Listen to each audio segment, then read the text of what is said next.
সম্মানিত ভাই এবং বোনেরা, আসসালামু আলাইকুম। আশা করি আপনারা সবাই ভালো আছেন। আজকে আমি আপনাদেরকে এমন একটা ঘরোয়া ওষুধ দেখাবো যে এই ওষুধটা যদি আপনারা আমি যে নিয়মে খাওয়ানো দেখাবো এই নিয়মে যদি আপনারা খাওয়াইতে পারেন তাহলে ইনশাল্লাহ আপনার একটা মুরগির বাচ্চা এবং মুরগিও মারা যাবে না।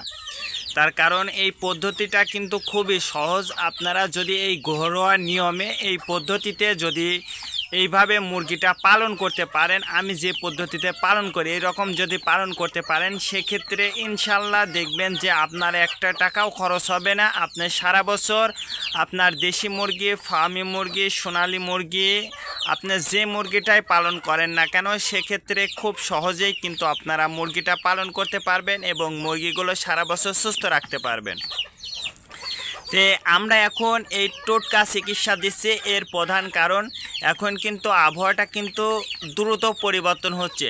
আর এই আবহাওয়াটা পরিবর্তন হওয়ার কারণে যেমন বৃষ্টি হচ্ছে, কখনো গরম পড়ছে, আবার কখনো কিন্তু ঠান্ডার একটা প্রভাব চলে আসছে। তো এই আসার কারণেই কিন্তু আমাদের এই মুরগিগুলোর কিন্তু ঝিমানোর সমস্যার সম্মুখীন কিন্তু আমাদেরকে হতে হচ্ছে। আর এই ঝিমানোর কারণেই কিন্তু অনেক সময় আমাদের মুরগিগুলো কিন্তু মারা যেতে পারে। এই জন্যই কিন্তু আমরা এই পদ্ধতিতে এই চিকিৎসা অবলম্বন করতেছি।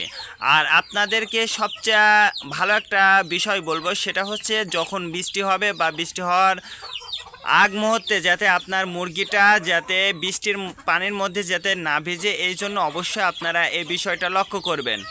তে আমি আপনাদেরকে বলবো যে আপনারা সর্বোচ্চ চেষ্টা করবেন আপনার মুরগিগুলো সুস্থ রাখার জন্য যে টোটকা চিকিৎসাটা দিয়ে। আর এটা কিন্তু আপনাদের একটা টাকাও খরচ হবে না, তার কারণ আপনার ঘরে থাকা জিনিস দিয়েই আপনি কিন্তু এই ওষুধটা বা এই খাবারটা কিন্তু খুব সহজে তৈরি করতে পারবেন। আর বিশেষ করে আপনার মুরগিগুলোর যদি কোনো ধরনের ঝিমানোর সমস্যা হয়ে থাকে তাহলে কিন্তু আপনারা শুধুমাত্র যে টোটকা চিকিৎসা দিয়েই আপনারা মুরগিগুলো সুস্থ করবেন কথা কিন্তু এমন নয়। তার কারণ আপনারা গাছের পাতা দিয়েও কিন্তু আপনারা টাকাবিহীন, অর্থাৎ আপনার একটা টাকাও খরচ হবে না যদি এই পদ্ধতিগুলো যদি আপনি অবলম্বন করতে পারেন ইনশাল্লাহ। তো আমাদের এই টোটকা চিকিৎসার যে প্রধান যে উপকরণ সেটা হচ্ছে আপনারা কিন্তু সবাই চেনেন, এটা হচ্ছে রসুন।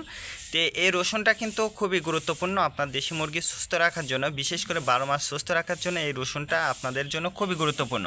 তো এই রসুনের আমরা কিন্তু 2টা কোয়া, তো এই 2টা কোয়া কিন্তু আপনারা থেতলায় নিতে পারেন বা এইভাবেই কিন্তু আপনারা এইটা ছুলে তারপরে কিন্তু আপনারা গালের মধ্যে দিয়ে আপনারা কিন্তু এই 2টা কোয়া, অনলি মাত্র 2টা কোয়া, আর হচ্ছে এই যে সরিষার তেল, এই সরিষার তেল আর এই কোয়া, এই 2টা যদি মিক্সড করে যদি আপনারা আপনার দেশি মুরগিকে যদি খাওয়াইতে পারেন তাহলে দেখবেন যে ইনশাল্লাহ আপনার দেশি মুরগির বাচ্চা বা দেশি মুরগি যেটাই হোক না কেন সারা বছর সুস্থ থাকবে। আর এই পদ্ধতিগুলো, এই ছোট ছোট পদ্ধতিগুলো যদি আপনি আপনার দেশি মুরগি পালন ক্ষেত্রে, ফার্মি মুরগি, সোনালি মুরগি পালন করার ক্ষেত্রে যদি ব্যবহার করতে পারেন তাহলে দেখবেন যে একটা টাকাও আপনার খরচ হবে না এবং আপনার মুরগিগুলো সারা বছর সুস্থ থাকবে।